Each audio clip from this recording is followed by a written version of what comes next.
Good afternoon, Kathy Beatty here with Divorce Support Anonymous. How to have a breakthrough Christmas. Today is day number 15, halfway through the month. And again, I want to be here as a few words of inspiration, give you a few things to think about, give you hope, encouragement, all of that. For those of you who may be struggling through the month of December, for many people, it's a tough month.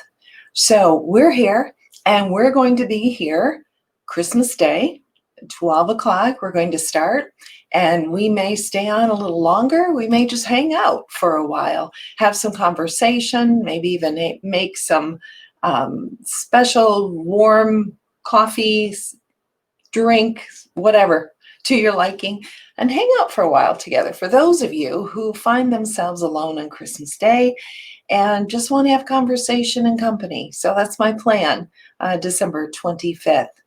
And then the 26th and 27th, certainly I will be here throughout the remainder of the month. 27th might be a little short. I'll be over at my daughter's and having family Christmas there. But how to have a breakthrough? Let's talk about it. First of all, you have to envision what is the breakthrough that you need. Is it in finances? Is it in the area of spirituality, of emotion, of physical, financial?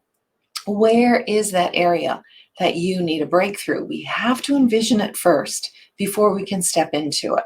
So once we determine that, then we can begin to chip away to get that breakthrough into those areas which we need in our life.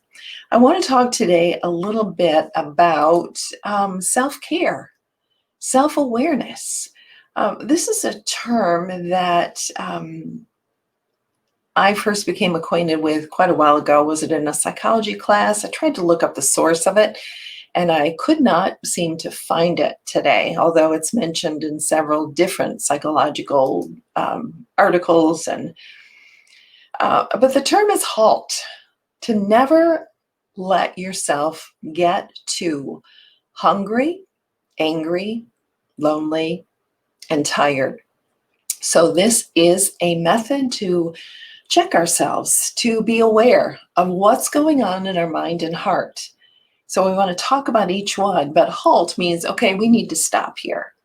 We need to stop here. We need to take some things into consideration before we move forward or before we do something that we're going to regret. So let's talk about each one of them.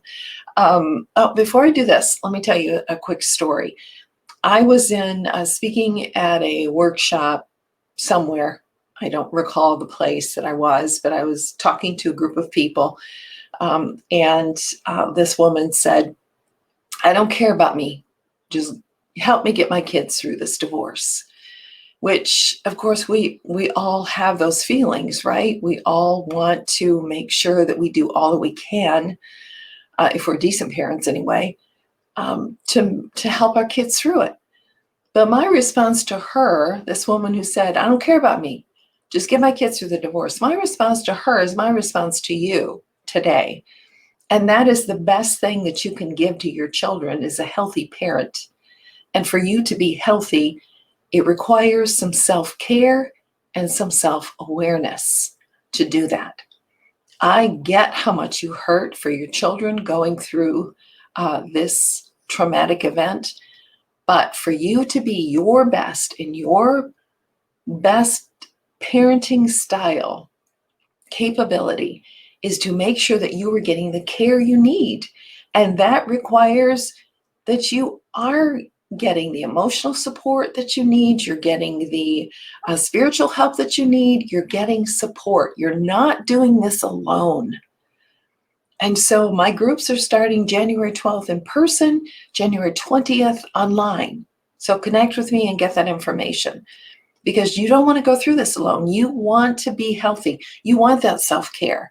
You want to give yourself the opportunity to heal through this. Not to deny it, not to put it off, because it's just going to bite you.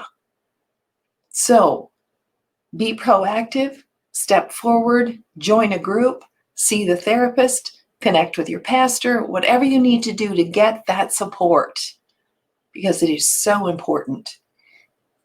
So let's talk about too hungry. Well, we all know what this is, right?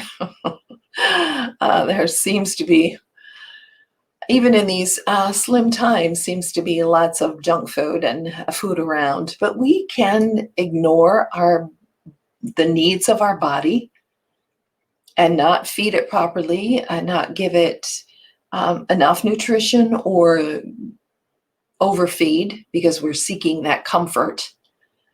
So we want to safeguard and we want to say, hey, what's that awareness that we can have? Hey, I'm eating too much. I'm not eating right. What's going on with me? Why am I doing this? I'm grabbing for comfort in food. And that's not a healthy place to seek for comfort. So when I become too hungry, I'm going to have that awareness first. Okay, what's going on here? What's going on? I'm not eating. Why am I not eating? I'm eating the wrong foods and too much. Why? What's going on in my heart? And I need to figure that out and figure out what I need. Too angry. Oh, we can relate to this one too, can't we? We can become too angry because of things that happen. And when things happen beyond your control, your former spouse does some stupid behavior or family does some stupid behavior, you can get too angry. But what do? Okay, be aware. Okay, I might do something really stupid here because I'm so angry. And I don't want to do things that I regret. I want to do this the right way. So I need to be aware of my anger. And then I need some self-care for my anger. What do I need to do? Do I need to talk to someone about the situation? Do I need to step back from the situation so I can formulate a non-emotional response? That awareness is key. And then the self-care. Okay, I'm going to step back.